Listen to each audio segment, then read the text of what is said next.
Shout out to US ARC and all US ARC members. If you don't know what US ARC is, don't be ashamed. Just go ahead and click the third link in the description below. See what US ARC is all about, okay? You never know when legislations are going to hit your backyard, so that's why it's very important to consider becoming a US ARC member today. These numbers really do matter, and they look at it for consideration when it comes to battling legislation. So first and foremost, thank you, Phil Goss. Thank you to anybody out there who partners up and volunteers with US ARC organization. Thank you for anyone out there who's a US ARC member. And if you can't become a US ARC member today, please talk about it on your platforms. Let your neighbors know, let all your pet stores know what US ARC is here for, and it's here to fight for our animal rights. Thank you to every US ARC member and US ARC supporter out there. Choo!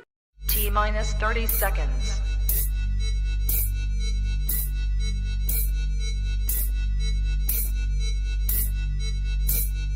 T-minus 20 seconds.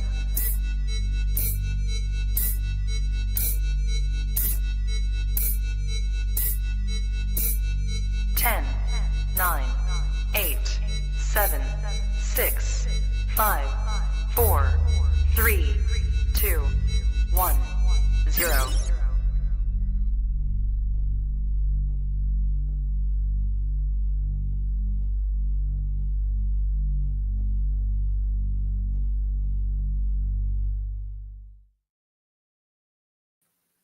Trap Talk Reptile Network, the coolest reptile network in the world, episode 661. Trap Talk with shed testing, RGI, a lot of updates, a lot of things to cover on tonight's show. But yeah, man, welcome back to another episode of Trap Talk with MJ. I'm your boy MJ. Do me a favor, get the likes up right now, hit that subscribe button, hit that notification bell, select all. You'll be reminded of every single podcast release out of the Trap Talk Reptile Network. 7 days a week, Monday through Sunday, you can listen to a brand new episode.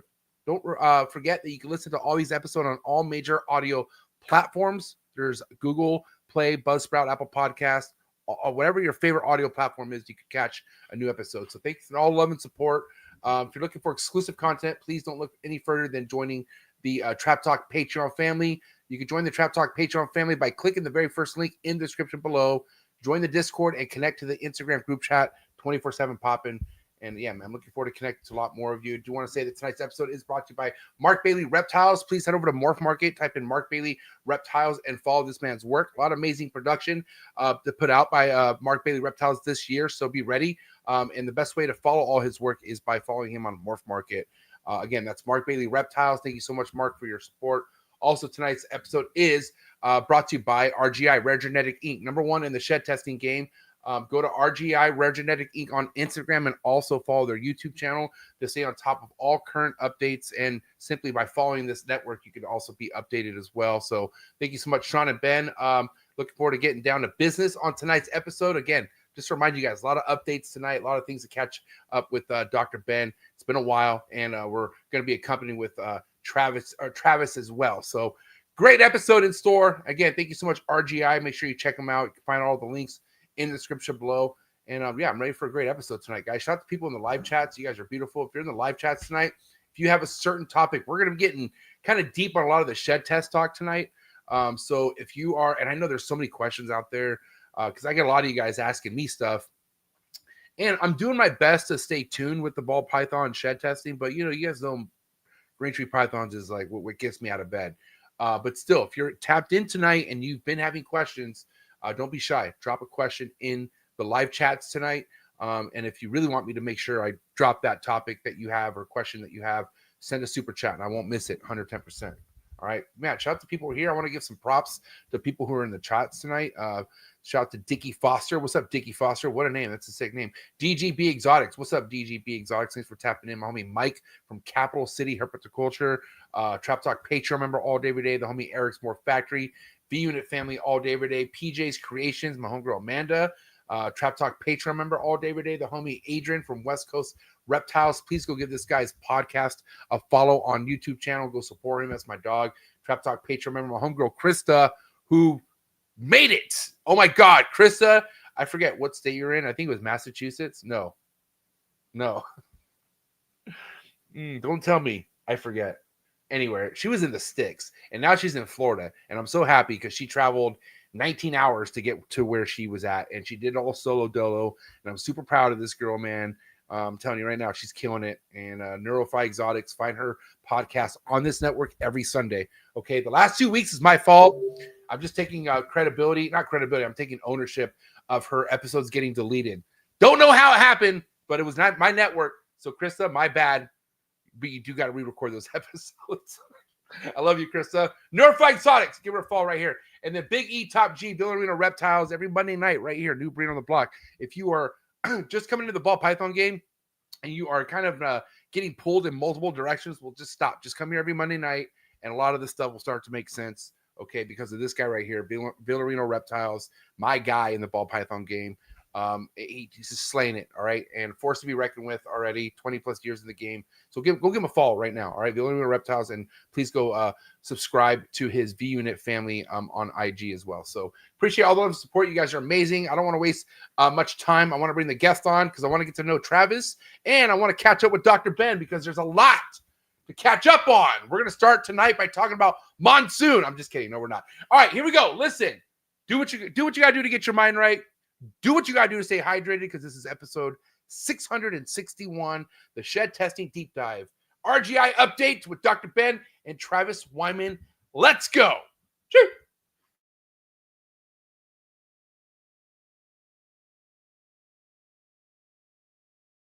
Good. You ready for do more in the future? Trap Talk podcasts? Yes. Man. Only Trap Talk. Exclusive. Yes. Exclusive. Oh. So stop calling us. Rub the spot, get the club to pop. When I come up with the crop, God love it or not. I'm hot from the hop to the rub the spot, get the club to pop. When I come up with the rub the spot, get the club to pop. When I come up with the rub the spot, get the club to pop.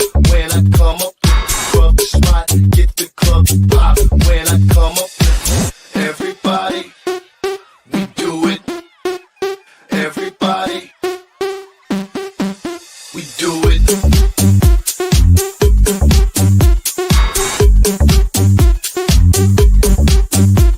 Do it. Do it.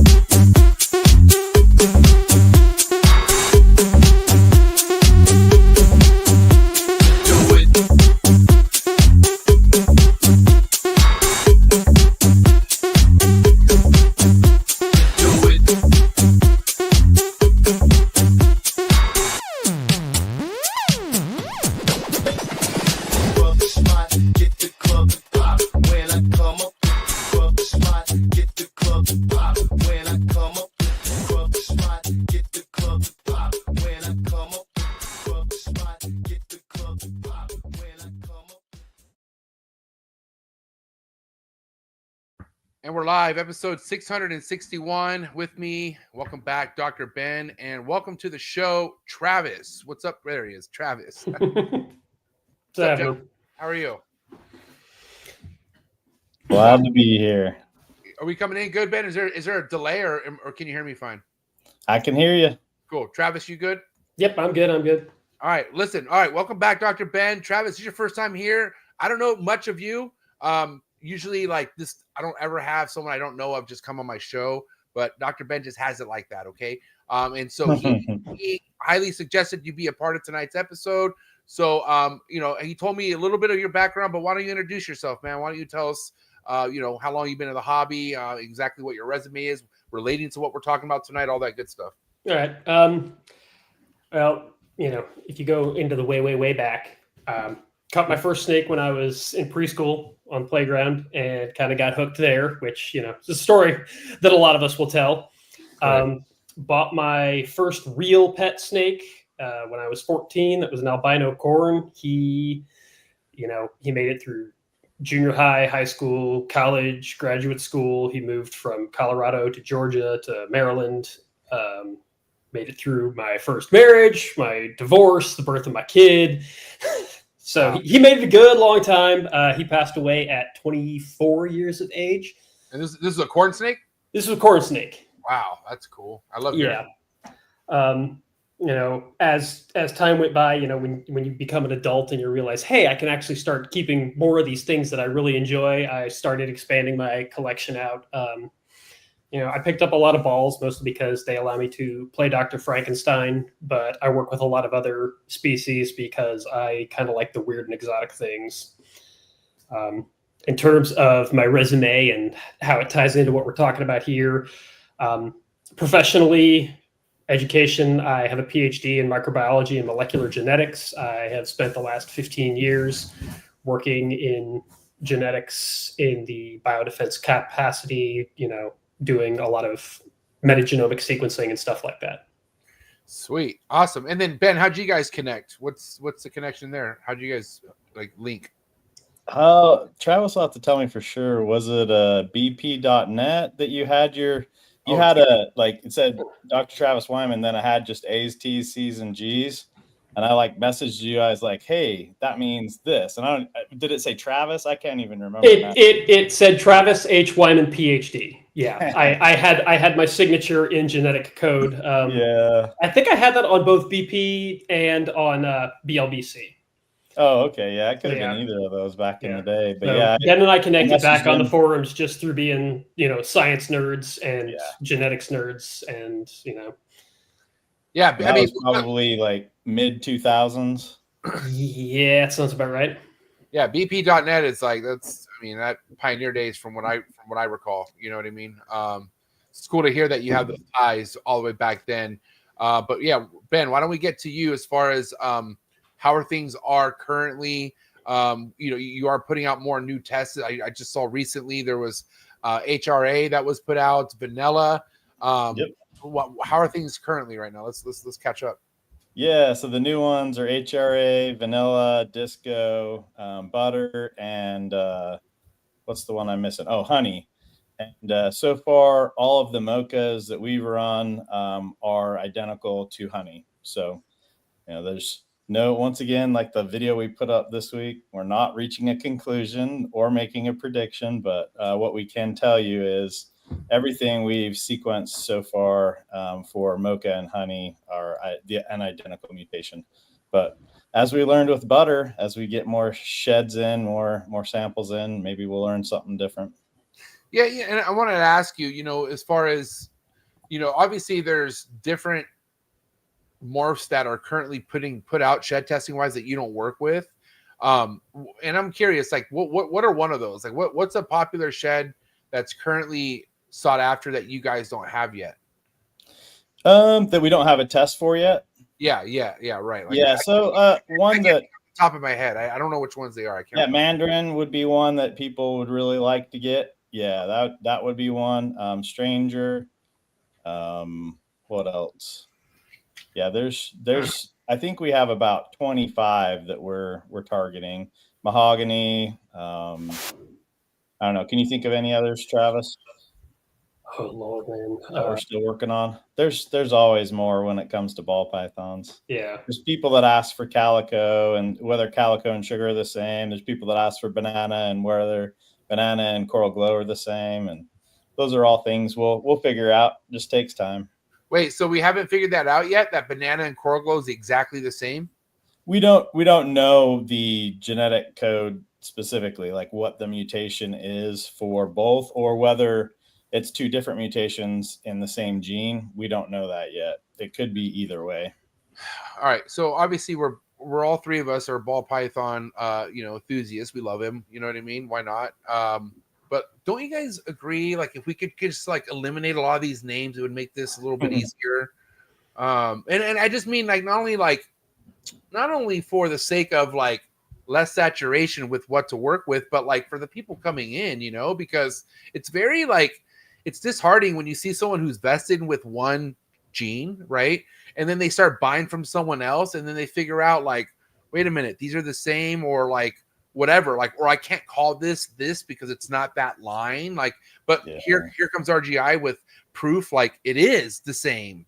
So is there going to be a point in time where we can kind of scoop all these together and be all right, we either need a vote or just go with what's more popular on morph market and shave the rest of this shit off? I don't know. What do you guys think? It makes good sense to me, but yeah, definitely not something that we would do. But if there's a way to vote or to, something, I guess Travis, you do some stuff with Morph Market, and have you all kind of discussed that at any point? Not really, mostly because it gets down to, well, what gives us the right? Now, from a personal standpoint, this is not a morph market standpoint. Right. I think we could kind of apply the rules of taxonomy to it. If you find out that, 1 or 2 or 3 different mutations are really all the same thing, the first one named is the one that gets priority. Yeah. And that's what all of them then should become. So that's kind of where mine goes. With Hurricane, Trick, and Blitz, would it be Trick then? Yeah, Trick, because Gary, he started calling those things Trick long before Hurricane and Blitz came out. What about Chocolate Wookiee Raven? Ben, I could be mistaken. Didn't you say that Wookiee tested out different than Chocolate? Different, yeah. So, Yeah. But Chocolate and Raven have been the same. I forgot Wookiee came different. My bad. I totally forgot. Everything we've sequenced, and I've talked to Charlie about it, everything he's seen for Raven and Chocolate have been identical. And here's the thing, like, it's kind of like what Travis says, like, who are we? Because I won't lie, I can't sit here and lie that people don't have some of these lines that obviously look different. And it's kind of like, well, like the Barnhart black pastel, okay, like that thing. I don't have black pastel, but if I do get black pastel, I kind of want that one. You know what I mean? So it's kind of like, like, what do we do? Like, but I don't know. I don't know. I guess it's something that only the future is going to tell where that goes. And I don't think right now is not the time. And with Barnhart specifically, we got sheds directly from Tom, sequenced them, and we found out, it is its own mutation. It's a different mutation than the other blackheads or the other black pastel. That's the more common.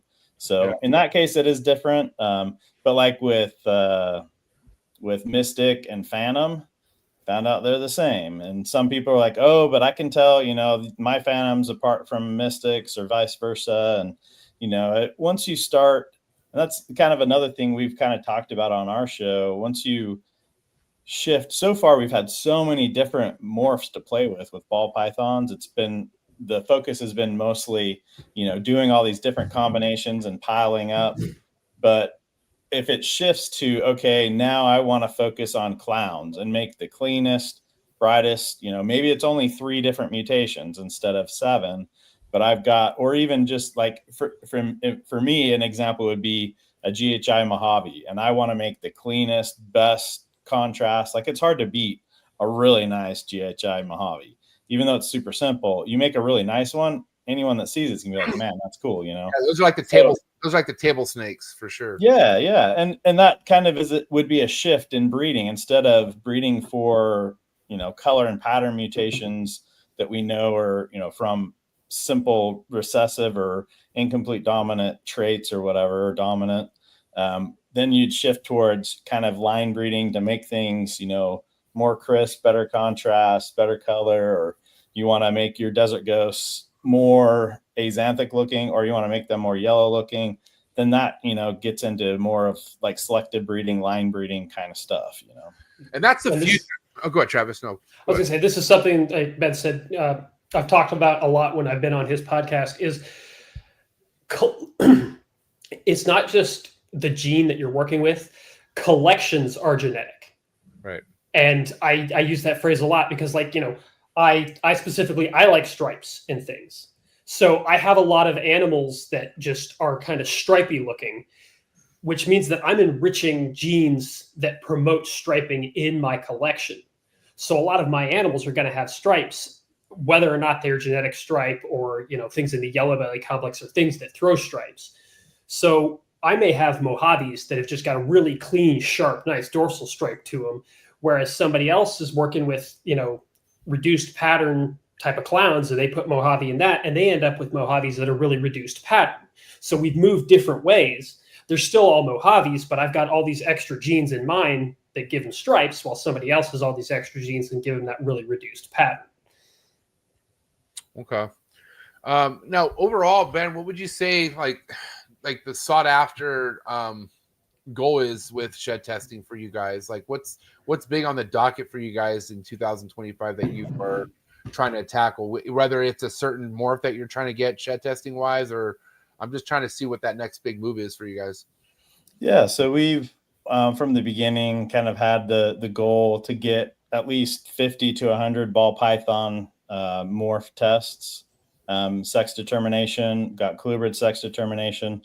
We're very interested in being able to provide sex determination for other reptile species, especially ones like I know you're interested in green trees, but monitors, Gilas, blue-tongued skinks, a lot of the species that are difficult to sex and would be really helpful for keepers and breeders.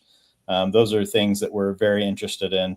But yeah, I would say our focus right now is still pretty strictly on ball pythons, but we are now we have 4 corn snake morph tests available, and we've got at least a couple more coming here pretty quick.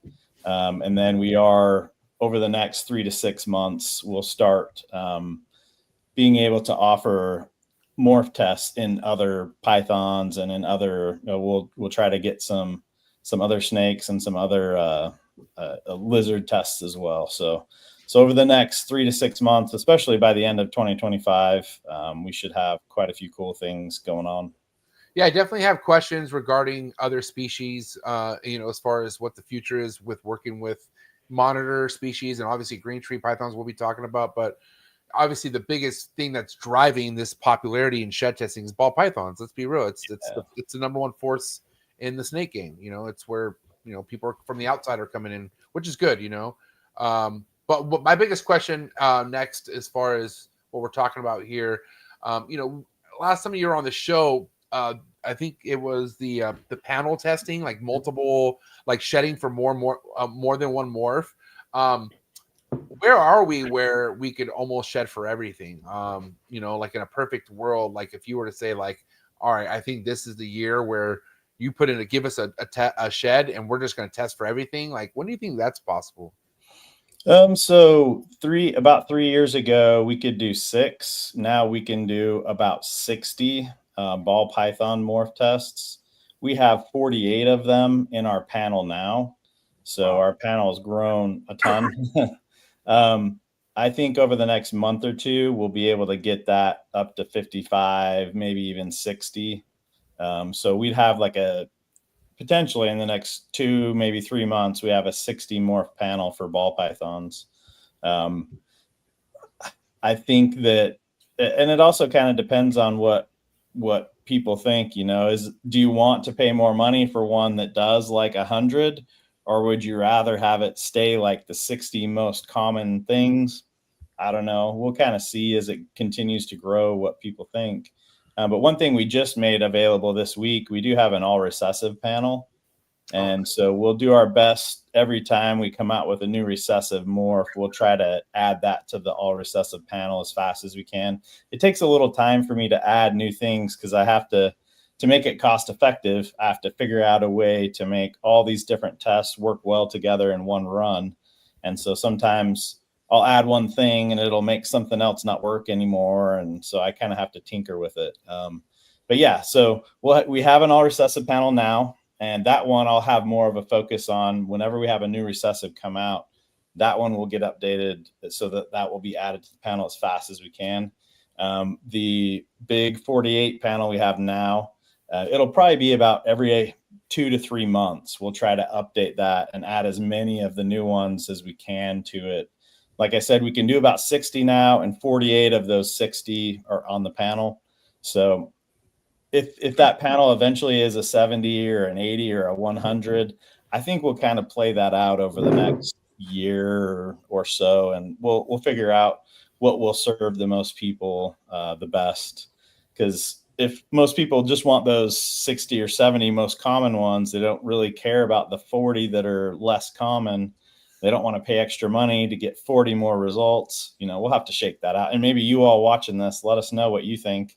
Would you rather just get like the top 60, or do you want to have like MJ was saying, a test that just tells you everything?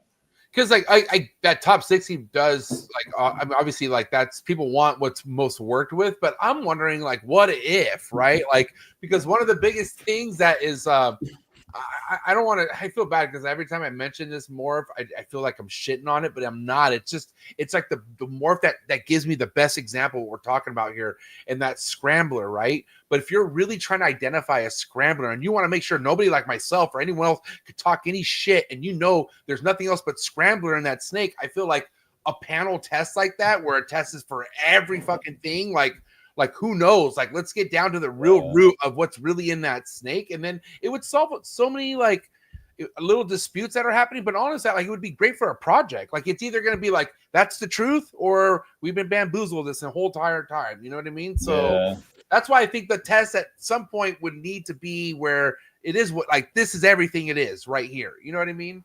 Yeah. And Travis, have you followed Scrambler over the years? Do you feel like we'll be able to get a clean test that would test that for people, or is it kind of, to me, it seems a little scarier than even Mandarin or Lace, because it seems like it's kind of popped up in different places. I don't know if it's all the same thing. Do you have a feel for that, Travis? I haven't followed Scrambler at all, so I can't ante in, but you know, things that pop up a lot weird like that, usually what we tend to find is it originated in one, you know, like think of cryptic.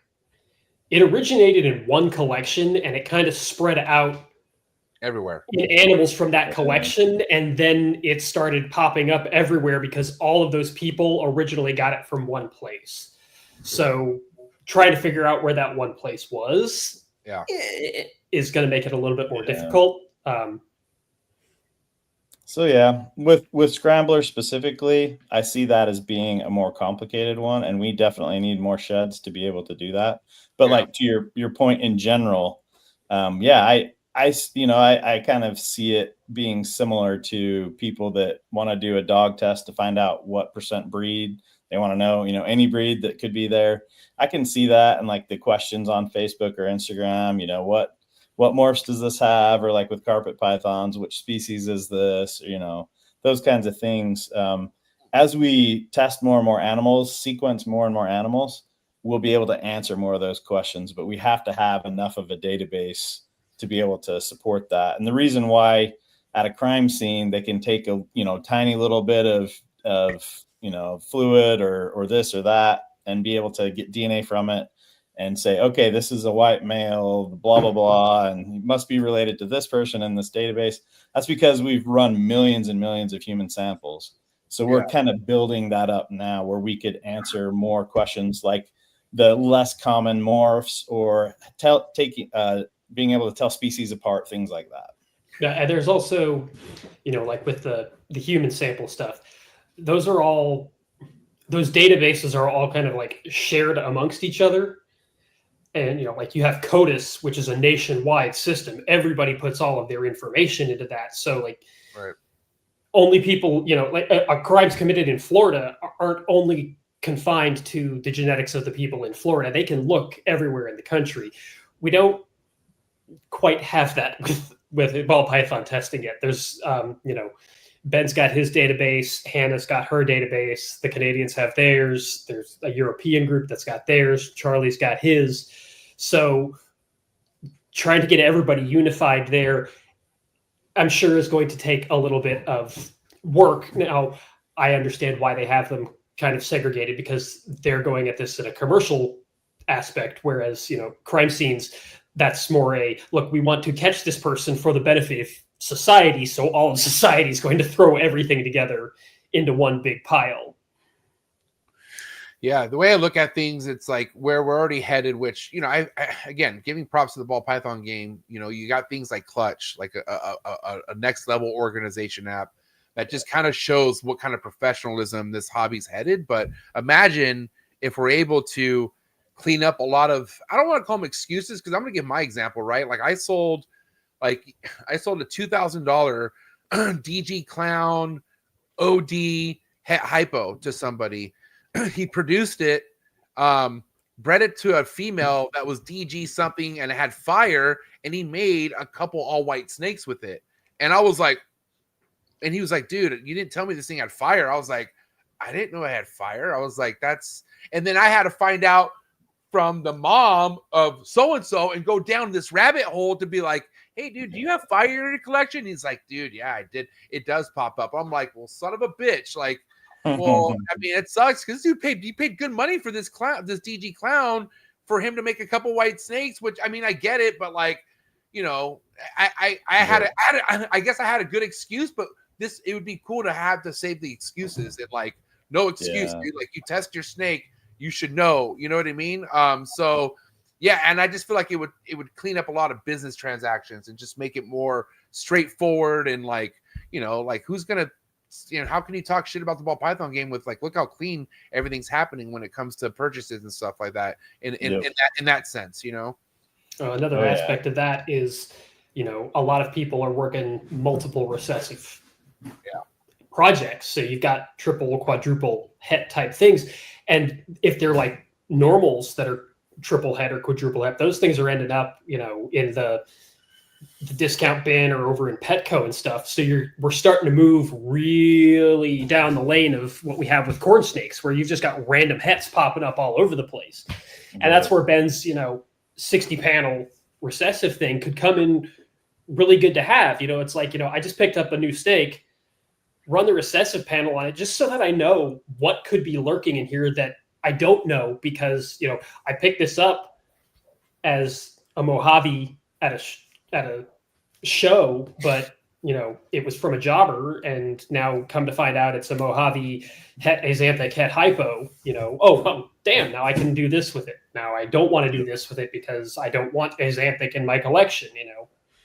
Yeah, and then a certain line of Axanthic is always sought after. You know, like there's, you know, we had this conversation where I've seen, even though this is an argument sometimes, but I've seen some adult Axanthics that turned brown in a sense. I guess some people would argue that it's brown, but I can't tell you what my eyes tell you. My eyes look at, I see brown. What do you want me to say? You know, but then I've seen some other ones that obviously there's other genetics influence, but I think, but like still like this more on the bluer side and like the more the gray or charcoal, I guess you could say, you know. So I know that there's even lines of Axanthic that people are trying to stay away from, and then there's people that they want to only work with, you know. So yeah, and again, that also comes down to like making this game what it is. Like, you know, do your homework and find that line you really want to work with, and then that's it, and have fun with it.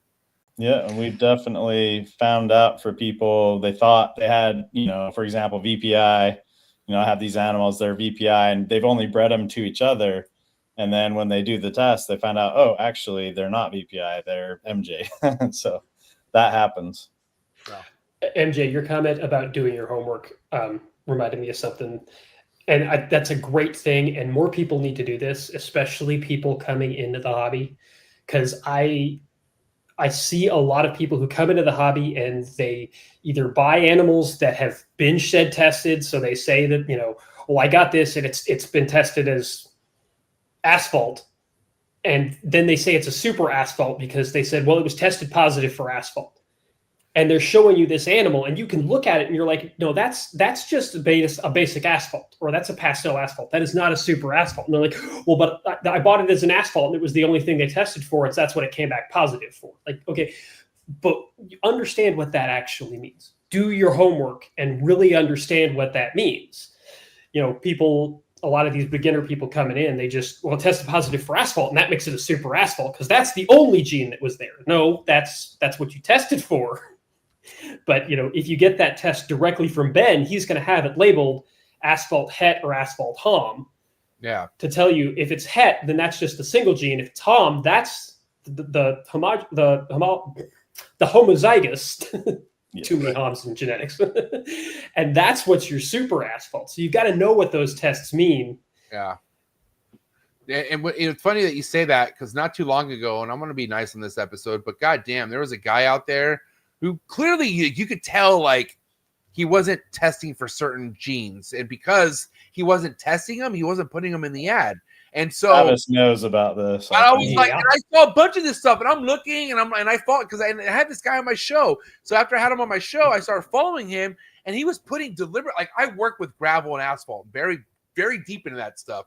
And he was putting like clearly highways and freeways, and he wasn't putting that there was asphalt and gravel in there. And I'm like, why wouldn't you want to put that in there? Like that's the most like probably exciting gene to have in that mix. Fuck yellow belly, like asphalt and gravel is what you want. And his reply was like, well, this is RGI's test and this is what they told me, so you have to take it with them. I'm like, dude, buddy, I'm trying to help you out. Like, but his initial response was, nah, this is what the test came back, and that's it. And I'm like, dude, you don't even know what the fuck you have to test for. And so and that's what I'm getting at, is when you've got to educate yourself. You know, like if you send it in for a yellow belly test and it comes back positive for yellow belly, great. So you know it has the yellow belly gene. But if you didn't do the whole yellow belly group panel, then you're missing genes there. Yeah. So there's something else more than yellow belly there. You can't just say, well, this is a yellow belly. Like, no, dude, that's more than just a yellow belly. But mind you, like, this is, you know, I hate that it sucks because it's not everybody, but just an example of someone going way too quick, moving in a little bit more than they, like, biting off more than they can chew. And because this isn't something that you don't grow in this game overnight, dude. Like, first and foremost, you should always make sure you actually love ball pythons, and that's something you really are into, because it should start down the rabbit hole of investigating the morphs and knowing what you're working with.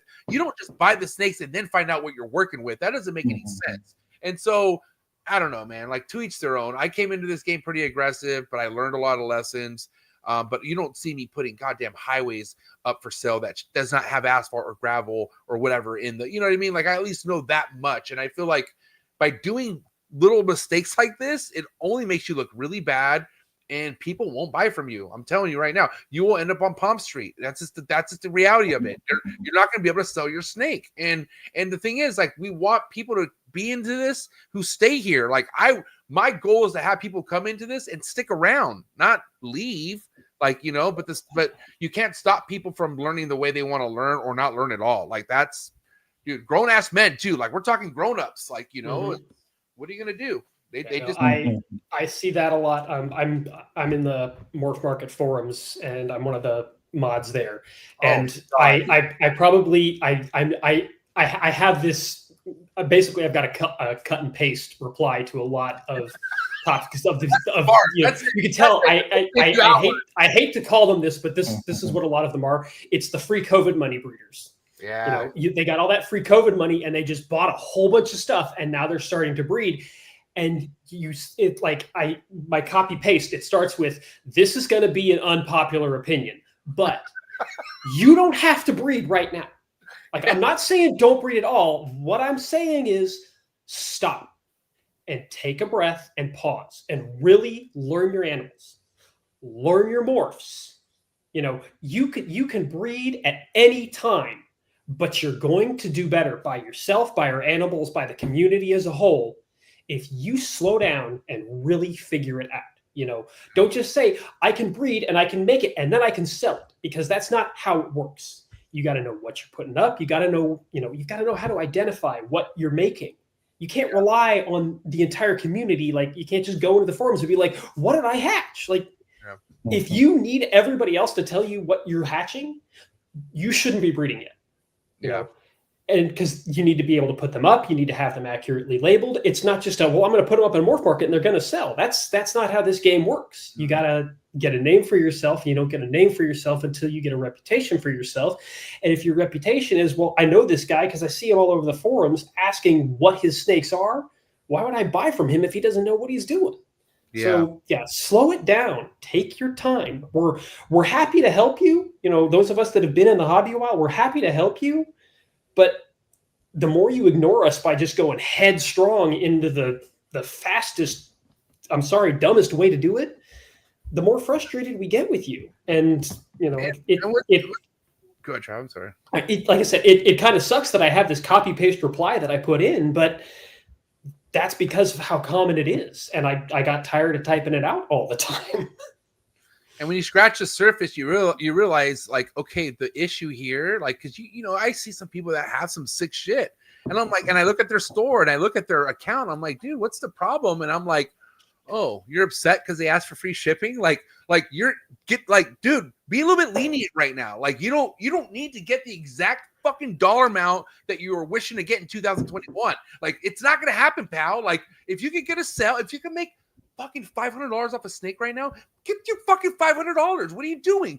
This is what always crazy about me, is like, that's so much money for a snake, no matter what the fuck the morph is, no matter what if you could get a few $500 sales under your belt, what's the problem, dude? Like, figure it out. Come down a little bit on your price. But I realize that some people, like, their biggest problem is them. Like, dude, like, you're literally fucking up your business because you don't know how to treat people. Like, you don't know how to, like, you know, actually work a deal out, you know, or come down low enough where the person wants to keep buying animals from you. You know what I mean? Like, and that just kind of comes with the trade, dude. Like, there's a lot of floating pieces that you need to keep afloat. It's not about just having sick production. It's about fucking getting people to want to buy animals from you. Like, then that does not happen overnight either, dude. Like, tell me, it's not. If the more we talk about it, like, it doesn't sound that easy. It's not easy. You got social media influencers, you got all these YouTubers, you got fucking shit left and right, you got all this distraction. Like, it's hard to really just hone down on your craft and let people believe in what you're working with. But guess what? It works. I'll tell you that. It works. You just got to not want to be, or just, you know, here's the thing. Again, some ball python people are so worried about other ball python people, you know. They're 2 years, 3 years in, and they're looking at someone who's been in here 15, 20 years, and they're upset because they can't sell a snake like them. Well, dude, put in fucking 15 more years. You know what I'm saying? Why do you think Bob Vu could sell like Bob Vu? He's like, let's fucking do the math here. Like, what do you, like Justin, like, you know, Ozzy, Levance, like all these people, they're not hurting with sales. I mean, it might be not as big as it was, but they're still selling snakes. I'm talking to all of them. They're all selling snakes. So there's not that issue out there. You know, it's, you know, again, like you said, I got a lot of respect for all those guys. And I'm not talking trash when I say this about them. Like, you know, yeah, they make a big splash when they put up that awesome new combo. But they're not making 500 of those things. Yeah. They're making 500 2 and 3 gene animals, real simple animals, because it's a lot easier to sell 20 $200 animals than it is to sell one $40,000 animal. Yeah. And so, like, they built up this big business, all of them that they have, being able to sell a lot of those small things and then make the big boom. This is what I did. But it took me 10, 15, 20 years to get here, you know. Yeah. And all these new people coming in, they just see that big boom and they're like, I can make that and I can make $20,000. Like, you can't make $20,000. You're not there yet. You didn't put in the time. And it's not even just, you know, ball python breeding or breeding any animal. It's like business in general. Like, you can't expect to jump into a business and, you know, be making money after a year or two. Sometimes even after 5 years, it's hard to be making money. And especially if it's, you know, an area where a lot of other people have a big head start compared to you, you know. So I think the other part to it, and I think we're kind of lucky if you're thinking this as a business where you want to make money. I think we're lucky that it's a type of business that you can make money if you're successful. But if you're not, you're still having fun. Like, you know, you can enjoy that road, like what Travis was talking about, you know, with working with stripes. You know, it has a lot of different animals that have some kind of striping. I'm sure if you go to Travis's room, he would be able to talk for hours about, you know, this one I got back in this year and that, and I got this from this person. I saw this and traded for that, like all of that. And then, like, you can say, you pull this baby out and be like, hey, this is like a 5th generation. Like, I hatched out this one's mom's mom, you know, like stuff like that, you know, like, I mean, that journey is such a huge part of it. Make sure you're enjoying the journey too. throughout all our generations. I mean, I don't know. I was born in 85. I hate to call you guys the ages out, but I was born in 85. When were you born, Ben? 81. All right. When were you born? God, I'm an old one. I'm 77. Oh, born in 77. Okay, it's not too bad, dude. Okay, but we all know, like, okay, like there were certain eras where you collected, dude. Like, it was all about fucking collecting. You collected your favorite thing. One of my favorite things was X-Men cards, Pogs. You guys remember Pogs? Remember fucking the Pog era, right? But like, I always had a certain Pog I was always after, right? And I feel like if you are just always after what you want in a reptile game, and reptile is the coolest thing you could fucking collect, I feel like think about if you're really a reptile guy, what's cooler than collecting reptiles, right?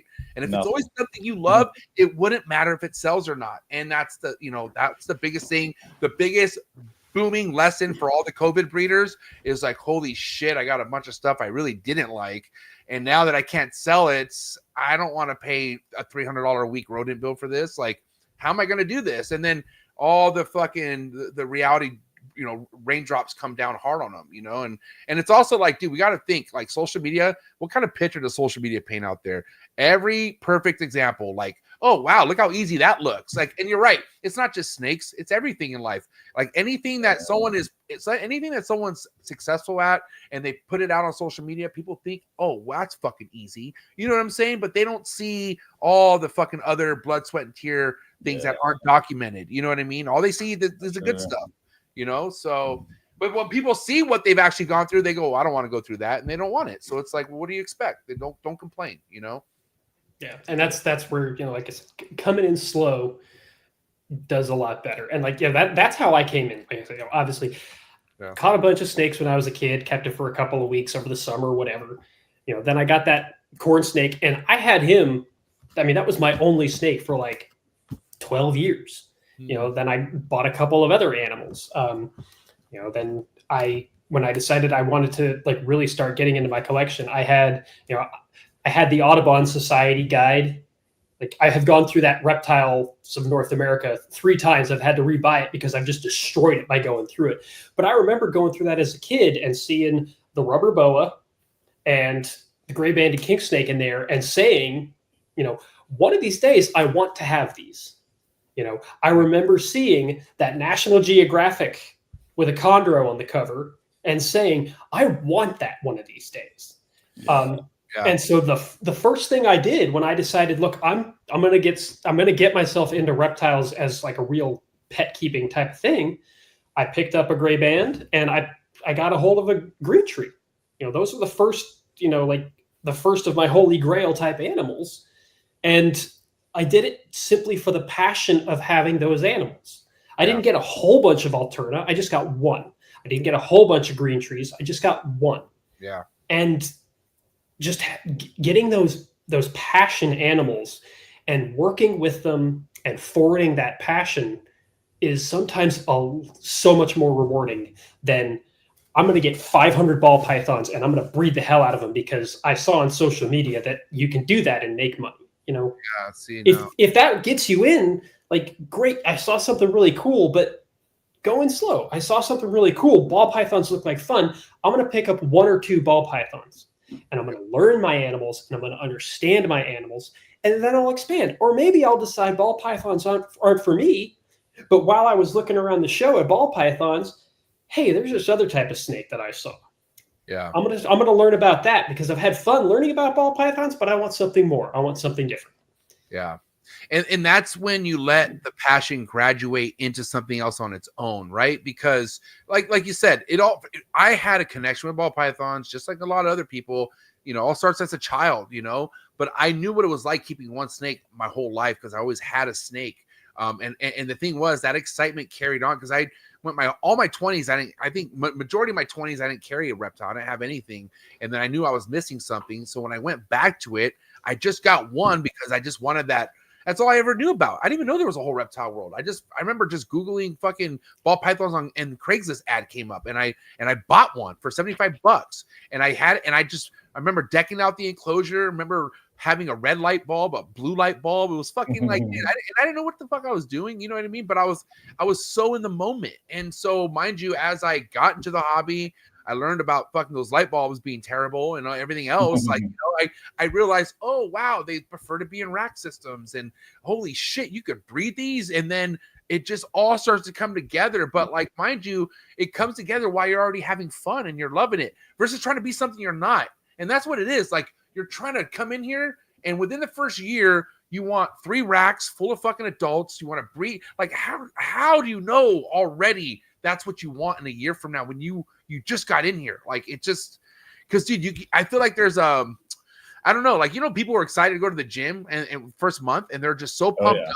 They're so pumped up and they're like, I'm ready. And then that next month comes and it's not as exciting. And then I feel like some of these guys are just like almost those type of people where you're coming in because you see other people do it, but you don't really have mentorship.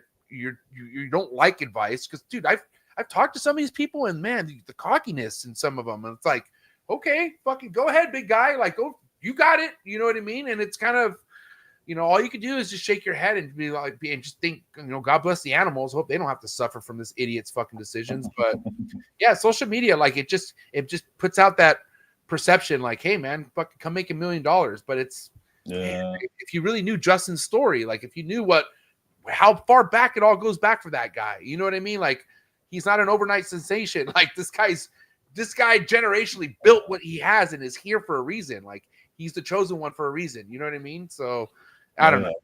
And I, like, for me, my kind of journey with keeping and breeding, I learned over time about myself. I didn't know this to begin with, but what really excites me is when I have a clutch or clutches that I know are coming, that I'm going to hatch out something I've never hatched out before. And I didn't really learn that till I was breeding. I'd bred some ball pythons, boas, and then I did some carpet pythons, and there's some morphs there too. And then I bred Angolan pythons, I bred blackhead pythons, I bred Woma pythons. And those ones where there's no morphs or anything, like I really enjoyed, like watching a blackhead hatch out was awesome. And having the Angolans come out and they've got the beaded scales, like it's so cool. And seeing the carrot tops come out, you know, with the Womas, like I loved that. But like after I did it 3 times, like 3 seasons, I was like, man, I'm going to trade these for something else. And I didn't know that about myself to begin with. Like if I had gotten, you know, 50 Womas and I was just going to breed Womas, and then I find out 3 years later, like I'm bored of that. Like, I don't know, not necessarily anything's right or wrong, but like for me, when I'm in there scooping poop, like if I know I've got something coming I've never hatched out before, that's what makes me excited. And so that's why ball pythons were such a great thing, because then I kind of, you know, traded those things and I focused back more on ball pythons. And I have pairings that I've done 5 times and I always make something I've never made before. Like that's such a cool thing. I wouldn't have been able to tell you that 20 years ago. That's what would make me excited. I would have thought I probably would like that species diversity, but it's definitely just that opportunity to hatch something out I've never hatched out before. That's what makes me excited. But okay, let's think of this. What if ball pythons like was more hatching out like a Woma python or a chondro? Like the game would not be as big as it is. Like, I'm sorry, but doesn't take much up here to fucking breed a ball python. Like it's pretty fucking easy. And like to fuck it up, you've got to be a really big dipshit to fuck up a ball python. Like you got to have something really off, inconsistent. Because I've seen people have extreme temps to low temps, and they cook and they go and they have what's crazy to me, and mind you, just because I'm more so crazy in the chondros now, but like what's crazy to me is like you see people who pull out a ball python clutch and they have the food seal press on it and the water, like it's just all this water, and mind you, but ball pythons do fine with it, but like god damn, dude, you put that sealed food press on a chondro clutch, dude, those eggs are gone. Like, you know what I mean? I'm pretty sure it's like that with Woma pythons too. Like Womas and blackheads even worse. Yeah, blackheads are even worse. You get any on there and they're gonna just turn on you. But right, guys, like if it was a lot less straightforward, I mean, I don't think we'd have a lot of these people in over their heads. I don't think. Yeah, I mean, yeah. If there were no morphs and ball pythons, oh yeah, that'd be way. I mean, they'd be the boring, like they'd be the trash snakes, which is what they were for so many years until, you know, Nerd and Graziani and those guys started, you know, finding that stuff way back in the day. You know, that's what caused it to boom. But nobody gave a shit about ball pythons before then. It was kind of the same with carpet pythons. Yeah. You know, like when it was just, this is a normal carpet python. It's like, okay, that's like a sort of brown and tan and gray snake. Yeah. You know, but I like kind of brown and tan and gray snakes. You know, I've got 3 Tannenbar pythons, and you know, there's not a lot going on with them in terms of color. One of them, she's patternless and gold, and the other 2 are gray and patterned. But there's nothing more than that, and they're absolutely awesome animals just for what they are. And you know, do I want to try and breed them? Yeah, and they're not going to be nearly as easy to breed as ball pythons. And that challenge is part of the appeal to me. But even if they weren't a challenge, I'd want to do it like Ben said, you know. And I don't mind hatching out normal, weird things repeatedly because Yeah, some people love it. yeah, I mean, I kind of get a thrill out of being able to do it. Mm-hmm. Yeah. And with that being said, I was going to bring something up and my mind just went left. Oh yeah. Okay. So I know, God dang, that was carpets. Never mind. Now I forget it. I lost it. I do this like once an episode. What were we just talking about right now? Okay, carpets. We were talking about Ball pythons, yes, snakes. Okay, yeah, right. So we all know things happen for a reason, right? To generate fucking the universe, right? At the end of the day, we all know what ball pythons are here to do, and that's bringing money, dude. The ball pythons has brought in so much money into this hobby. US ARC, it's funding RGI, like it's funding a lot of shit that we need because of ball python. So we do got to give it up to the MORPH. Thank God we have that. You know, it just, but we got to pay the price a little bit. Yeah.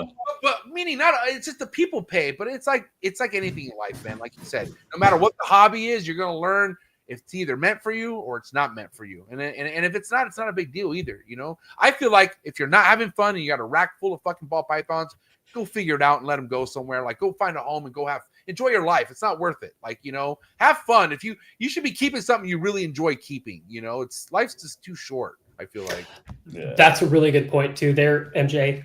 And that's one that I also think the hobby could be better at is you often see a lot of shade getting thrown at people for getting out of a species. Like you went all in on this and then you're straight out. Well, you know, okay, so they went straight out, but maybe they went straight out because they realized I went into this too hard and I don't like this species. Maybe don't shit on people for doing that, because if you can go in and try a species and be like, I'm trying it because I don't know.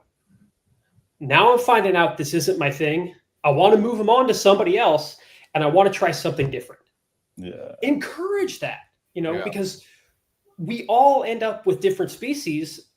You know, you don't, everybody doesn't have to do ball pythons. Like you said, ball pythons have been great for the hobby, but everybody doesn't have to do ball pythons. You know, I think it's great that there are a lot of people working with other things now, you know, all the Pituophis breeders, you know, the hognose breeders, you know, like Madagascar hognose, you know, those used to be real obscure species, but then a few people really started working with them because they got a passion for them. Yeah. And now you're seeing more of them. False water cobras, you know, I remember when false water cobras were, you know, I can think of like maybe 6 guys that had them. And now I can think of like maybe 6 people that don't have them, because there's a lot of people that they became really popular with. Yeah. It's great that people can get into those things. And I think some people, like, you know, I want to try a false water cobra and then find out this is way more snake than I want to deal with. And they should be able to then, like, okay, I want to get rid of this and now I want to try something different because that was too much for me, but there's something else that I can pick up that will be good for me. I have to be careful sometimes, because like when people ask me my opinion, it's all based off my experience. So when you get something that's a response of like a kind of like an excitement or something that's like, whoa, it's just how I feel. And so when people ask me about false water cobras or like just colubrids in general, I'm like, dude, not for me, man. Just because it's constant shitting. It's just always shitting. And the falsies, man, I will say I miss them because I will never own a real cobra in life. It's just I'm not meant for the venomous world because I got to be hands-on. But the false water cobras, man, they gave me the most attitude that would resemble a fucking cobra that I've ever seen. Obviously, not one, but like, dude, that thing would chase me around the room. Like if I had a mouse and I was going like this, it would fly out of the fucking tub and literally chase me around the room. And also, why I miss my false water cobras, if I had a loose rat. Anytime a fucking rat would go behind the racks and run, I would corner it. I would put things so it wouldn't run, and I would just let that fucking and just wait. Meat, you hear the meat? All right, cool. Get the fucking. That's it. So I could go to bed. And so I had a male black-headed python. I did that with. He was my get the rat from under the rack snake. Yeah, dude. So I do, and man, I don't even really have garbage disposal snakes anymore, man. I miss having a snake so big where no matter what's not eating, fucking throw it to that thing, he'll eat it.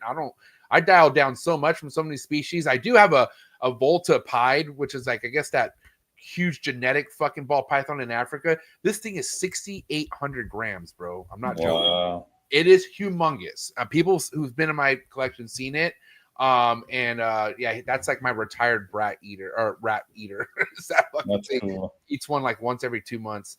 But yeah, anyways, yeah, I don't know. It's I definitely have looked at, because mind you, some of the people I first saw getting out was kind of like, that's what you get for talking shit. But you know, as it's going on, you're like, damn, man, that guy's getting out. Like, holy shit, he's getting out too. And then you just start to think like, man, what are these people going through? You never know. Like, you know, everyone is dealt different cards, right? I felt like I've been very blessed. I look at everything that I have and I'm like, I'm so happy to be a part of it. And I've had anything crazy happen to me. And you just don't know if someone had some crazy shit happen to them, you know? And that's why I don't really, you know, if someone's getting out, God bless them. You know, I wish them the best. And I don't really, because you don't know people's circumstances. You don't know the situation, you know, and you just wish the best for them, you know? Yeah. And it, you know, like I said, if you're encouraging that in a good way, then if they do have something going on and they need to get out, if you've been encouraging them, it gives them somebody to reach out to. Yeah. And that does more both for them and for the community as a whole than, you know, than anybody pumping out world first type of things, or, you know, dragging everybody down because you're like, how can you just be flipping everything? You know, like I got a friend, you know, she had to move after she got her degree, and where she was moving, she was going into an apartment. She couldn't have snakes. She's like, I don't know what I'm gonna do with my animals. They're sitting down in my room now. You know, I took them in for her because I was like, you know, I don't want you to just throw them out the window and be without them, but I don't want them to be a stress for you. I had another friend. She had a species that she'd be keeping for years and years and years. And then she's like, you know, I can't find the passion for them anymore. I've got too much going on in my life. Do you want to take these? Because I want them to go to somebody that I know will take care of them. And I'm afraid that if I don't do that, they're just going to languish here. Yeah. So I was able to take them for her, you know, and that's what you can do when you're not, you know, when you're not shitting on people for like, well, why did you get them in the first place? Why are you getting out? Why are you just flipping everything? You know, it's a much better mentality for them and everybody else when you've got that support system. Yeah. And then what happened when you're that guy where shit happens to you? Like, dude, you don't want that. I'm just telling you, like, always just have that, like, you know, wish people the best type mentality, and that's it. And also, like, if it is someone that you could reach out to, which I do think, I will say one thing about this community, even people leaving, they're still friends with a lot of the people still in it. It is a lifetime thing. I feel like, no matter what's happening, like I've talked to a couple people personally that have exited the hobby, but I always talk to them like, no matter what you keep, I don't give a fuck, dude. Like I remember you in 2018, like we were friends, and I still want to be your friend. Like, you know, and another beauty about what we do, right? It all starts with the reptiles, but the people, like, you know, and it all connects, right? Like I knew you, Dr.Ben, and then now you introduced me to Travis, and like this, you know, it all starts with the people you meet. And so that's another thing too. Like I just, it's beautiful the amount of people we get to meet in this hobby, you know, awesome people, like people you would have never met in your life, you know? Yep. Yes. Right. And it also helped that when I sent MJ the picture, Travis was holding the green tree. So. I was like, I like this dude. I was like, all right, cool. He's in. All right. So speaking of green trees, shout out to Lisa. Lisa was in the comments and she was wondering what's the status of being able to test the species. Like, you know, as far as like, you know, obviously there's hybrid stuff out there, right? Like you got bat eaters, you got carpondros. Like how difficult is it to determine species like in a test shed? We haven't had very much interest. The little bit we have had has been in Madagascar boas, so the ground boas versus the Dumerals, yes. Yeah.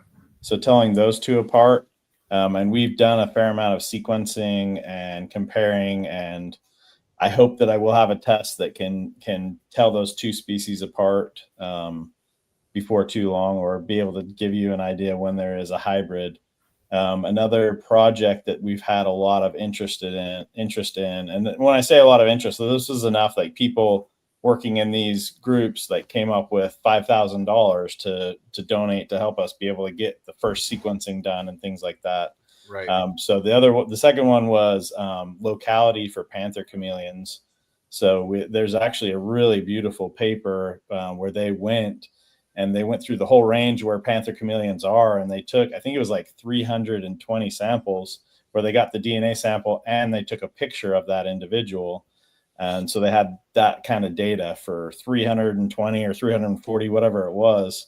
And then they published a paper. So we have really good information we can compare to. There's already this pretty good start of a database of telling these localities apart. So if there's a species or localities or anything that anyone's specifically interested in, the first step is gathering samples, the best samples we can. Like obviously the very best would be GPS data from wild caught, areas. We know exactly where these snakes came from. Sometimes we don't have that perfectly.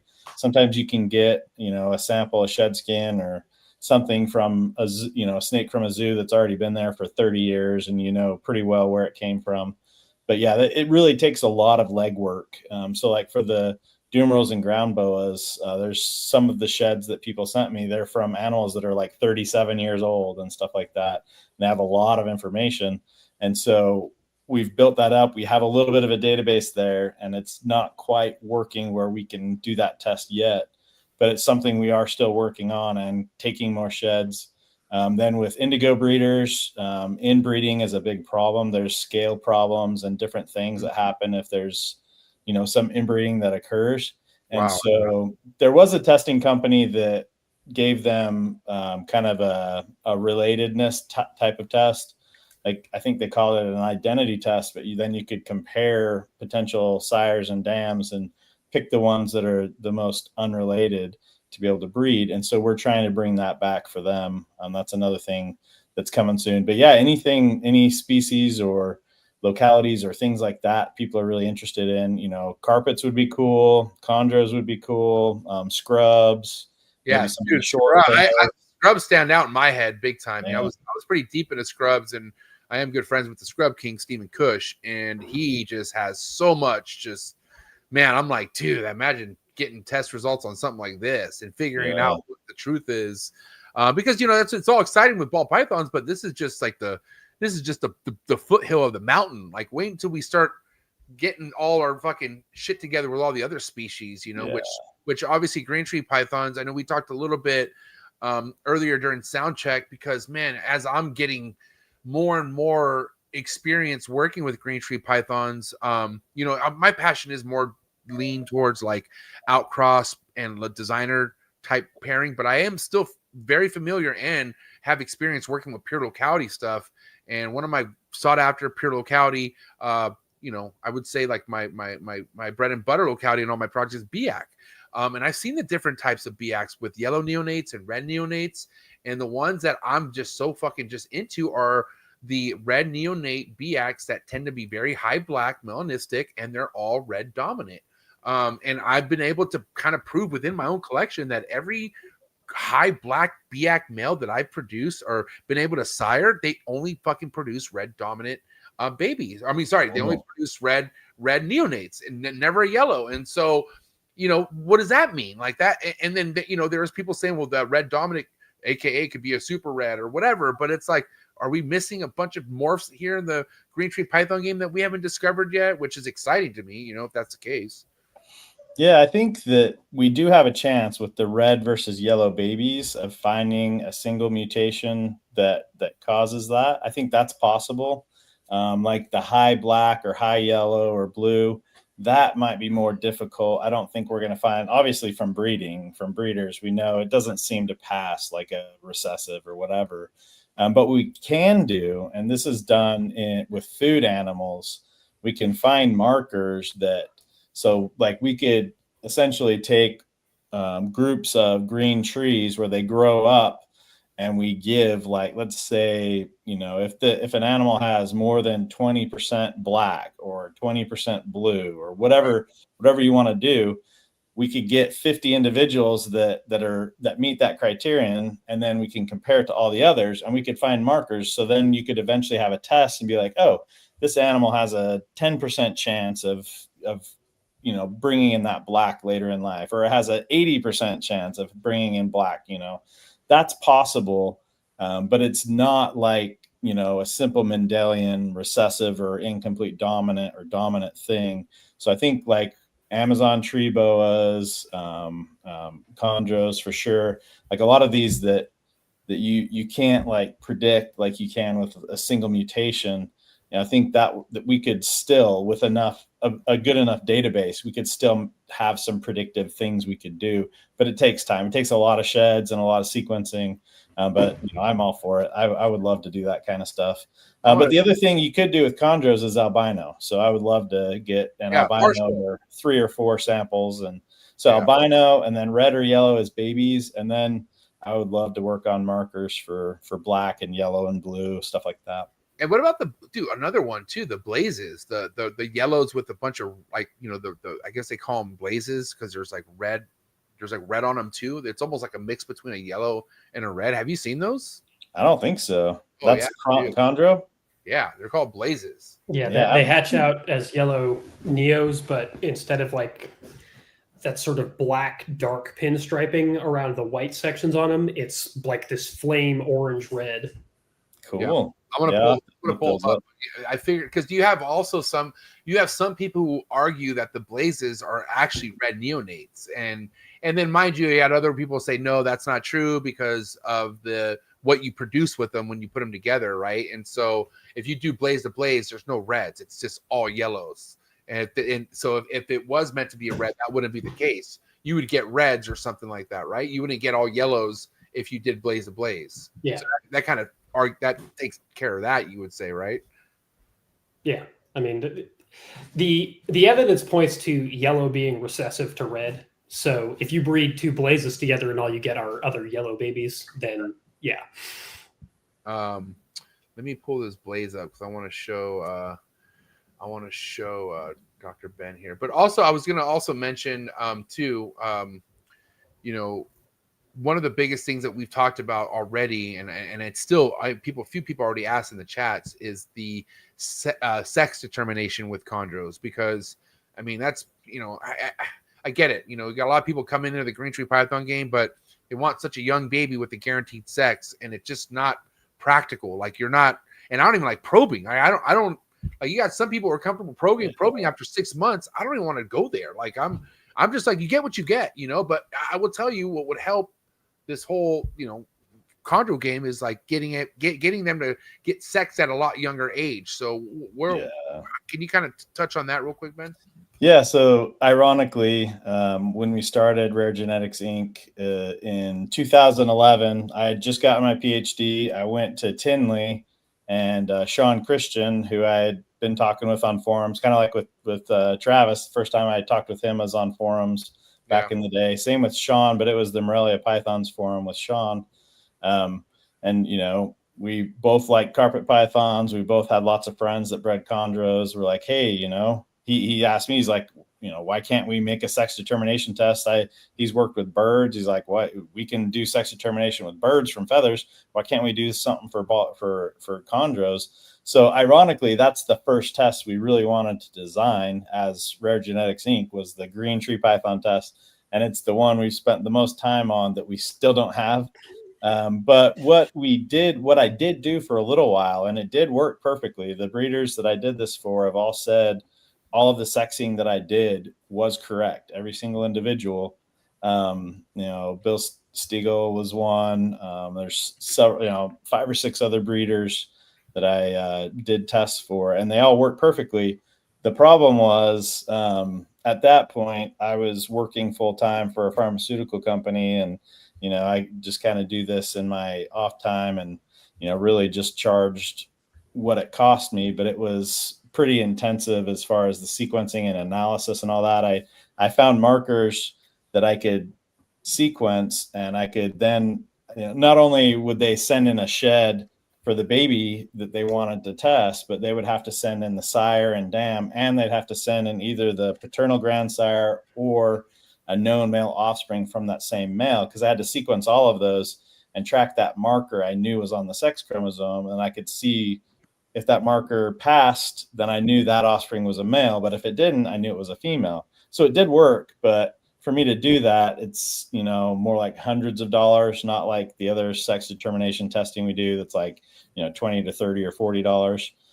So we do, there are some people now, and the other, I guess the other part to that story was then I quit that job and I went full time, and we switched the whole way we're doing everything, and it made it more difficult to do that. Now we're using machines and things where I can do that again. So there are some chondro breeders that are pulling sheds now that are going to do that, but I can't do it as cheap as we could before. So it's going to be more like over $100 per baby to do that. And that's just the cheapest we can do it right now. But what we've learned over time is from some researchers that are working in reptile sex chromosomes, they said that they're seeing, when you look at pythons and their sex chromosomes, there's one genus that does not have the same type of sex chromosome. It's not the same sex determining region or same kind of phenomenon going on. It's Morrill. So the green trees and carpets, the stuff that Sean and I liked from the beginning and wanted to test for, it's like the most complicated or messy.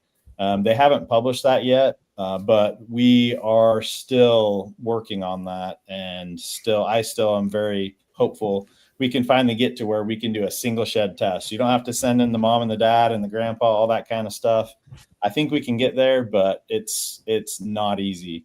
But if any of you listening really, really want, to do sex determination for your chondro babies, and you do, like, you're the breeder, you have the siren dam, and you can get either a known male offspring from a previous year or the paternal grandsire, it's possible for us to do it. You just have to reach out to us, send us a message on Instagram or Facebook, or an email through the website. So it can be done. It's expensive right now, and it does take some time, probably take a month or two after we get your sheds. But the goal is to get to that single shed test, and we're still working on it. Yeah. So it's just quite the uphill battle to just even if money's not an issue, you still got to make sure you get the right kind of sheds that we need. Yeah. Right now, you would have to be in a situation where you can give me the offspring that you want to test and both their parents and either their paternal grandsire or a known male offspring from that same sire. So it's obviously we can't market this on MORPH Market, because a lot of the people on there, they're not going to know who the parents are to their, green tree that they want to get sexed. So it's really a very custom thing still right now. And, but if this is the year we finally crack it, then we're going to have a really big celebration at the end of this year. I mean, that'd be huge. Yeah, for sure. Because I kind of like the suspense first and foremost. And I like making people just suffer. It's kind of like, it's out of my control. What do you want me to do? Because mind you, it's like the whole ball python mentality, oh, I got to stack my females. And that's exactly what's going to happen. Once we're able to sex these chondros pretty closely out of the egg, oh my God, it's going to open up the floodgates, I feel like. And it's just kind of the excitement of, the times, just like technology, just where things are headed. And, think about all the suspense that's now kind of thrown out the window with shed testing with ball pythons. No more guessing. There's no more holding on to pos hets. Think about the rack space people probably have now. Yeah. And the other really nice thing, since, we were talking about the phenomenon of what happened during COVID and now post-COVID, and the number of people interested in breeding and how many animals are being produced. The other really nice thing about being able to do the genetic testing for the morphs and ball pythons is, for me, I had pos het clown and pos het pied and pos double het, females, before shed testing. So 5-10 years ago or whatever, I would have kept 5, 6, or 7 of them and bred them all, and then found out, half of them or a third of them didn't prove out. All of those babies, if I was still producing that kind of stuff now, I'm producing 6 or 7 clutches where at least a third, if not half, are not what I wanted. Whereas now that I can test, I already got rid of I sold 5 more than I would have otherwise, and I only kept 2. And they're the ones that I know will give me a shot at what I want to make. So it also kind of helps to decrease the number. If you're a breeder that's using genetic testing to do your breeding plans, it also helps you to focus and just make what you actually want to be able to keep back as a breeder, or to be able to sell to the customer. You know, sometimes you're producing things, you might do a pairing because you know people that want that project, you know, and this helps you be able to do that more efficiently, and it makes it so there's less animals that are kind of the unwanted byproducts of the projects that you're focused on. Yeah, and that's another reason why I feel like a lot of things are such a huge like reality like bombshells, because dude, like this game has moved so much quicker now because of shed testing. Like it caught up quick, you know, and if you're not on top of the shed testing and you're just kind of kicking dirt, woof, man, you're gonna get swept off your ass so quick. Hey, check it out. Here's the I guess they're called rotten bananas too, but Cool. Blaze rotten bananas. Did you see that? Yeah, oh yeah, that's awesome. Pretty neat, right? Very beautiful. And this is one that Bill produced. This is a Bill Stiegel production. Cool. He's produced quite a bit of Blazes out there as well. So anyways, thought that was I hadn't seen those. Those are awesome. All right, listen, wrap up topic. I want to go around the horn, Travis. You know, I feel like I've been talking this whole time. Do you have anything you want to cover topic wise regarding to anything related to shed testing or anything off the top of your head, Travis? Nothing off the top of my head. I mean, other than, you know, we've kind of covered it, you know, make sure that when you're talking about shed testing, you know what you're talking about. Get yourself educated. You know, and that's, you know, that's why Ben and I both appreciate being on, you know, on here with you, because it gives us another platform to talk. Ben's podcast, man, guys, listen to it. Ben puts a lot of work into that. I love being able to go onto that with Ben a lot because, you know, again, it gives us the chance and the opportunity to get the information out there, the good information out there, because that's what we want to do. We want to get this out there for you guys to make it easier for you to learn. You know, Ben and I, we had to do the long, hard slog to get to where we are. And a lot of what we were forced to learn, you don't have to know, but it's given us the opportunity to be able to tell you these, you know, break down these crazy tough concepts sometimes into ways that we can then translate it over into something that you can understand, that makes more sense to you. You know, so, you know, there's a lot of other great podcasts out there where people they want to get this information out to you. Please make use of that information. You know, there is nothing wrong with admitting you're ignorant about something, because that is how you learn more. And Ben and I do that every day. I'm sure, you know, we'll go looking at something and be like, well, damn, I didn't know that. And then we'll go down a rabbit hole to find out more. Think about the amount of things people misunderstood too. Like they might have thought they heard that, and then they hear it again, and they're like, "Oh, wait a minute! Like, okay, that makes more sense." I mean, it's like like a fucking lesson in school or something. Like, you know, teacher teaches something, you don't get it at first, then she teaches it over again, or even 3 times or 4 times, and then it sinks in. Some of this shit's exactly like that. You got to keep hearing what they're talking about.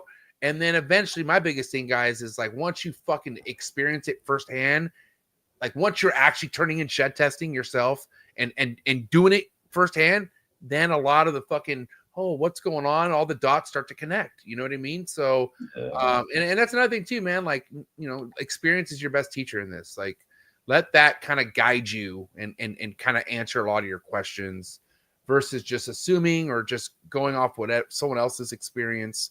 Because you got so many people with different opinions. You got so many people who like shed testing and some people who are like kind of don't, and that's fine. Like, do your thing. Like, it's whatever. It's for people who want to be advanced in the hobby. That's exactly what it's for. And I think it's exciting. I think it's the best thing ever, to be honest. And the only other thing I would add is send sheds to Ben. You know, help him build that database. Even if you're not looking to get something for yourself, just send them into Ben, label them properly, and send them in. And they don't have to be ball pythons. I have sent Ben so much weird shit, and I have so much more weird shit to send Ben. You know, get it to him, because, you know, maybe you think it's irrelevant. You know, okay, so you're a scrub breeder and nobody cares about scrubs. Send it to Ben. Yeah. Ben can be building a database of scrub stuff. And somewhere down the road, somebody might really like what Ben will be able to do, because he has 200, 300, 500 scrub sheds. You know, send in your corn snakes, send in your bull snakes, send in whatever. Even if you keep strange little weird things that you think nobody else keeps. Yeah. And regardless, like, that's getting you more involved into the hobby. Like, it's getting you deeper, you know, and I was never this geeked out like over anything before things started landing in my lap the way it is now. Like, you know, if you were to ask me 8 years ago if I would know even what a recessive was, I would have been like, what the fuck's that mean? You know what I mean? Like, but so much things make you just want, like, everything that Travis is telling you, like, you should want to do this, you know, especially if you see yourself doing this for the long run. Dude, help us out. Like, help everything out by getting this shit to Ben, you know, getting it documented. Like, I'm excited to start collecting these red dominant sheds for you. Yeah. I'll get on Marshall's bumper about the albino sheds. Yeah. Yeah, man, why not? And I hope anyone else out there is also listening to Travis about getting excited about this and kind of geeking out more. Why not? Like, you know, it's a cool thing. Yeah. And another cool thing that kind of goes with several topics we've talked about that I'm pretty excited about, and I've kind of been a part of one of the founding members of making this happen. And I reminded of this because I see Leviathan. Hey, Leviathan, for jumping in. What's up, guys? But at the Southeast Reptile Show, or Expo, SEER, Bob Vu's show, we are going to have the first that I know of in the U.S. It'll essentially be like a reptile showcase, like a competition. And so this first year, or this first show in August, will be the most simple. So it's in Atlanta. If you're anywhere near there, it's going to be a really awesome show for many reasons. But like what we were talking about before, we kind of want to recognize people that are, you know, maybe doing more of the line breeding, making a really, really nice looking clown, or a really nice looking, you know, this or that. So there will be like a recessive award. There will be a non-recessive award. I think they're doing like a gecko, like the best gecko at the show, and then like a best in show of the whole show. But anyway, it's just kind of the start of something where we potentially are going to recognize, and I fully expect it to spread. We'd be able to do more species and other things, as long as it's something people are excited about and support. But we'll have 3 judges, but then you also at the show, you'll be able to go up and just scan a QR code, and then you can type in the number you want to vote for and give it like a 1 through 5. So there will be a score from 3 different judges, but then there will also be the score that will be the average of the attendees that voted, that will then get that award for the people. So I just think that's another cool thing coming. That's exciting, fun. Another thing, if you're brand new in the hobby, and that's another way that as you're coming up and producing, you can enter your animals into that showcase competition and potentially be able to, you know, have a winner, or, you know, place or whatever. And then eventually we hope to have like a badge on Morph Market. Hey, this is an animal from, you know, this award-winning animal from the 2025 August SEER show, you know, that kind of a thing. So I'm pretty excited about that. I think that will open more doors for people and be something else that's fun to do. Yeah, that's a great idea. I think people care about that. Like, you think about like the dog game, like all the ribbons and all the shit that they have that go to the pedigree, which people like are only getting puppies from that dog because of all the ribbons that it has. You know what I'm saying? And I think that's amazing. It just makes everything even more interesting and like you know, competitive. Human nature, we're all competitive. We all want to be the best at something, and so it also just makes that even more fun when it comes to that. And gets people more involved. I'm pretty bummed. I've already announced this, but due to me having potentially 68 baby chondros to feed, I can't make it to Southeast Reptile Expo next month. I can't put that burden on someone, and mind you, that's just too much. Like I wouldn't enjoy myself. I'd be all like, A lot of work. I'd be on FaceTime my wife, like, okay, Snow, spray that one. You didn't spray that one. And I just don't want. I don't want that. I want to be able to breathe. And so, yeah, I won't be able to make. Sorry, Leviathan. I won't be able to make it in August. I will be though at the Dallas NARBC. I'll be at Bill's party. You're gonna go to Bill's party this year, Ben? I'm assuming.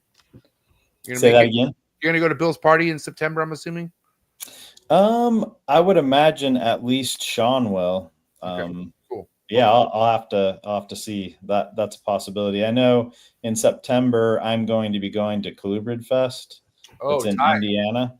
Yeah, sick. Yeah, so I'll definitely be there, and Kayla's going with me, and we'll be doing, I think, like a Morph Genetics kind of round table that Cool. Kayla and I will be a part of. But yeah, I would imagine. I think Sean's gone. I think he went last year. Sean, Sean went the last 2 years, I think. Probably. Yeah, he's been always friends. Yeah, he's been friends with Bill for several years. They're only like a half hour, 45 minutes apart. So cool.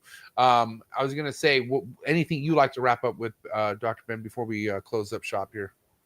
Well, we've had no talk about monsoon. Oh yeah. Dude, yeah.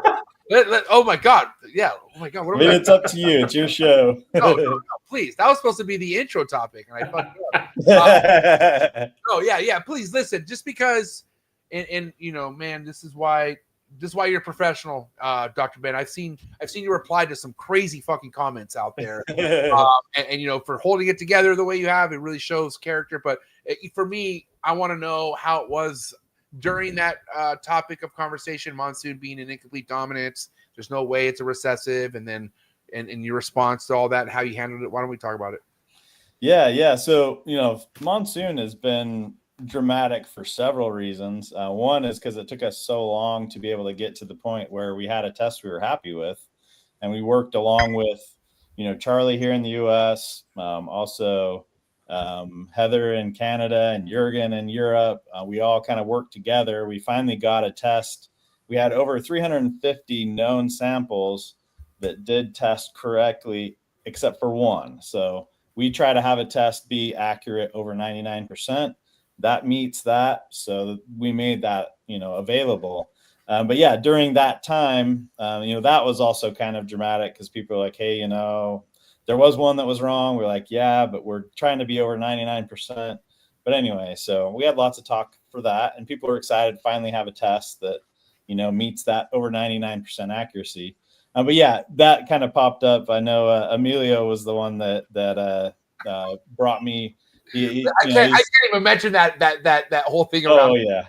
He has no time for it. Well, yeah, you should see, you know, you probably have the same thing, but yeah, the text between me and Emilio, it's just like bam, bam, bam, bam, bam, bam, bam, bam, bam, bam, bam, bam, bam, bam, you know, just, you know, after, like, yeah, he got very lit up. But yeah, I mean, to me, like, you know, first of all, I've said from the beginning, the DNA code does not tell us how it's going to look on the outside for sure. Right. And so, like, when we do a test, we know if there's 0 copies, if there's 1 copy, or if there's 2 copies.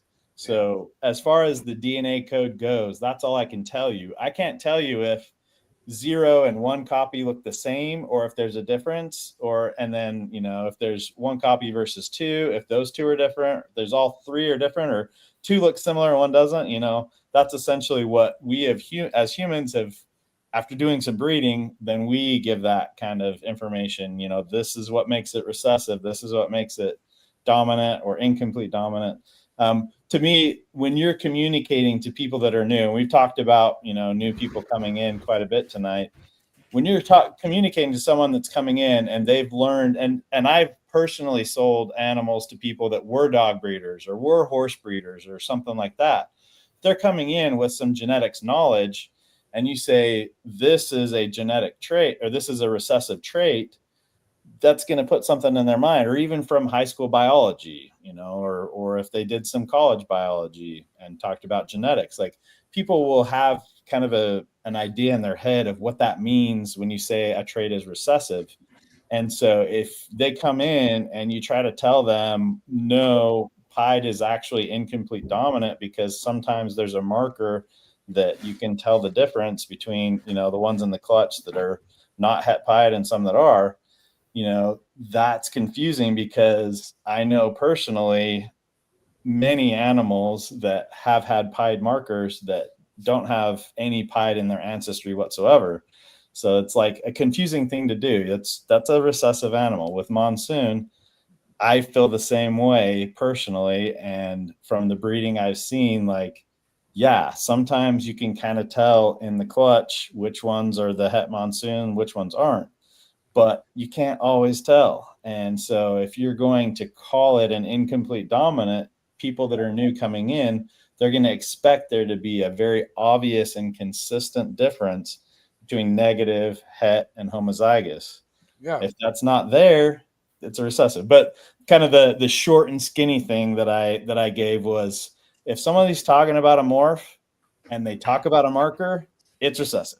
Even if they're trying to tell you that's not recessive, the fact that they told you there's a marker, that means it's recessive. Because if it was like pastel, no one would have ever talked about a marker. So that's a good way to know. And if there's conversation and, you know, debate and drama about a morph, whether it is recessive or incomplete dominant, that's another sign it should be called recessive.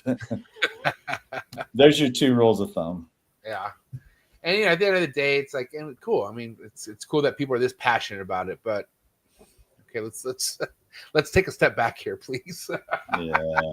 But it's beautiful morph. All in all, I'm excited about monsoon. And I will say I've always been excited about het influenced snakes. Like the het markers have always been reasons why I kept back my hets and I never fucking let them go. And I'm a big believer in breeding double hets to have double hets and looking for those, you know, and especially with like clown stuff. You know how many times like I look at a snake and I'm like, you're trying so hard to be a clown and you just don't have it on your head. It's everywhere else, but you just don't have that stamp.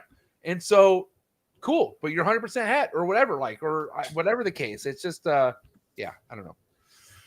Awesome stuff. Is that other than the monsoon, anything else you want to talk about, Ben, before we I think that's good for tonight. I appreciate it. I always enjoy coming on. I loved watching the comments. Before, when I've come on, I've been on my phone and I couldn't see the comments, but this time I could. So thank all of you for being here and jumping in. And I love seeing the comments. And Leviathan was saying you would have been a good judge at the Sear show, MJ. I was supposed to be one. No, so I was man, Steven, I'm sorry. I should have told Steven should have been one of the first person I called to let him know I couldn't go. I just got so much going on. But Steven politely called me asking if I want to be a part of being one of the judges. And I was like, dude, sign me up. Are you kidding me? I'm super down. And so, but yeah, Steven, can I please go to February 1 and be a judge? That'd be great. But anyways, yeah, I won't be able to make it. But yeah, Travis, do me a favor. Why don't you tell us where people can follow you? Any social media plugs before we let you go? Go ahead and say it. All right. You can find me on Facebook, Travis Wyman. Look for my profile picture, which MJ threw up at the beginning. That's me. There's also another Travis Wyman. He's a BMX racer, or not BMX. He's a motocross racer. Don't go asking him about snakes. I'm sure that he has no damn clue what the hell you're talking about. You can also find me on Instagram. I'm snakes_n_bakes. I haven't been posting there a lot recently. I've had just a bunch of other stuff going on. And a lot of my recent stuff has also just been my food postings. But hey, if you like seeing fun food, crazy things that I'm doing, you know, you can find me there. Cool. And then Dr. Ben, before you leave, go ahead and let us know everywhere to follow you, what time your podcast is at, all that good stuff. Yeah, so we always have a Tuesday evening show come out 7 p.m. Eastern. That's a pre-recorded show. But it's very laid back and it's almost like a live. We do very little editing. But yeah, that is pre-recorded. And then we do some lives. For a little while, we were doing them every Thursday. It was like a Thursday lunch live. But we've had so much data coming through lately that I had to put a pause on that. So we've got lots of new stuff coming over the next few months, like we talked about earlier. But yeah, the Tuesday evening show is the biggest one where we are going to be able to announce and explain like new tests and things we're working on, and then also be able to show some cool things people are doing and And one other thing I was going to ask you, MJ, because we do have a new website, so we're updating it, and you're able to order directly off the website now at RareGeneticsInc.com. And we do have some people that are, people we sponsor that have discount codes. So we're able to do discount codes. So MJ, do you want a discount code? Yes, my people, give us a discount. Might as well, right? Yeah. So, Trap 15. Trap 15. All right, dude. So for at least 30, for the next 30 days, Sean said tomorrow morning, I just need to text him Trap 15. Tomorrow morning, he'll code that in. You type in Trap 15 when you order off of our website, RareGeneticsInc.com. All right. And you'll get 15% off anything, and you can use it as many times as you want during these next 30 days. It's not like you use it once and you can't. Like, you can use it over and over for any kind of test, whatever it is. At the end of your, when you're checking out, you'll get that 15. Can I double down on this promo? I got an idea. Let's do it. If you could show me proof that you use this promo code and you went to RGI, I will send you free Morph Market merch. Damn. Wow. That is huge. Dude, and I feel all cocky because I sent out like 60 shirts the other week. Fuck, that took 4.5 hours. But you know what? I did it. Nicely done. No, promo code TRAP15, guys. Please head over to RareGeneticinc.com, and you can find all the links to Travis's social media plugs and, of course, Dr.Ben Rare Genetic Inc. in the description. But thank you so much, gentlemen. Give it up. It's a wrap for Travis Wyman and Dr.Ben Morrill, ladies and gentlemen. Thank you. Thank you very much. All right, boys. Thank you. Have a good night. Right. Peace. All right, guys. Thank you so much. Thank you for hanging out. Quite the episode, man. I learned a lot. It was great to have Dr. Ben back. Great to meet Travis. Really cool guy. If this was your first time watching, please hit that subscribe button. Hit that notification bell. Select all. You'll be reminded of every single podcast release out of the Trap Talk Reptile Network. 7 days a week, Monday through Sunday. A brand new episode brought to you by some of the best in the hobby. So thank you so much for all the love and support. Of course, if you want more waitlist information for my baby green tree pythons, if you want to get more exclusive content, you want to get early release to all the Morph Market blogs, and come join the Trap Talk Patreon family. Click the very first link in the description below. You get connected to a Discord, and there's an amazing Instagram group chat that taps you in with some of the best keepers in the game. But what an episode, guys. Again, check out my sponsors before you guys leave and enjoy your weekend. Sorry for the interruption, folks, but a quick word from our sponsors. One of the things I love the most about the reptile world is reptile businesses that are family-oriented. I love the Rice Reptile family. Rice Reptiles have made quite the name for themselves over the last couple of years, rebranding themselves and also bringing amazing cutting-edge, front-of-the-line ball python projects that you must check out. Again, make sure you head over to their website, ricereptiles.net, Rice Family Reptiles on IG, to give them a follow, see what they have coming out. You can catch them vending at all major NARBC shows, Southeast Reptile Expo. A lot of great stuff coming from this family. So again, thank you so much, Billy, John, over at Rice Reptiles. If you're in the ball python game in 2025, you know what you should be doing with your sheds, and that's turning them in to get them tested. That's right. No more POS hets, no more 66% hets. We can find out directly through today's sponsor, and that sponsor is Rare Genetic Inc. Thank you so much, Ben and Sean over at Rare Genetic Inc. Head over to their website, raregeneticinc.com, and head over to their YouTube channel and make sure you subscribe to their YouTube channel. They put out a video every Wednesday to update you guys on new current events over at RGI. But I got to tell you right now, very excited to continue my partnership over at Rare Genetic Inc. Head over to their Instagram account. Make sure you follow them on Instagram, subscribe, hit that notification bell on their YouTube channel. That way you're current on new announcements and anything that they got to update you with. Again, thank you so much, Rare Genetic Inc., RGI. You guys are the best students.